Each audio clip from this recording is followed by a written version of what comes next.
Back then, it was all smiles, years of work culminating in an agreement to restrict Iran's nuclear weapons program in exchange for economic relief. One can only imagine their expressions back in May, when after months of threats, President Donald Trump pulled the US out of the deal. The Iran deal is defective at its core. If we do nothing, we know exactly what will happen. But what the US will do next is less clear. US Secretary of State Mike Pompeo has outlined 12 demands for Iran before a new nuclear deal can be discussed. But Tehran is unlikely to comply. Without the economic benefits of the deal's relief from sanctions, Iran's president could face pressure from within the country to restart nuclear operations.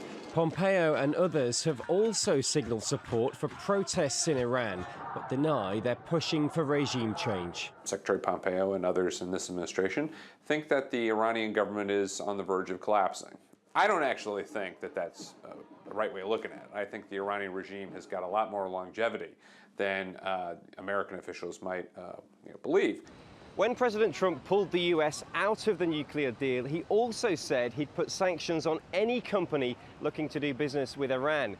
That causes problems in particular for Europe. Earlier this month, EU ministers met Iranian officials to look at ways to keep the Iran deal alive, but their options look bleak. This all goes back to a question of how aggressive Europe is prepared to be. If the Europeans have finally had enough with what they see out of the Trump administration and are prepared to engage in what Macron and Merkel have called trade war and sanctions war with the United States, then perhaps they can generate enough economic benefit for the Iranians. But I think aside from that, it's pretty hard to see it surviving the end of the year, let alone 2.5 years from now. A lot of people called the Iran deal a triumph for diplomacy, but Donald Trump saw it as weak and ineffective.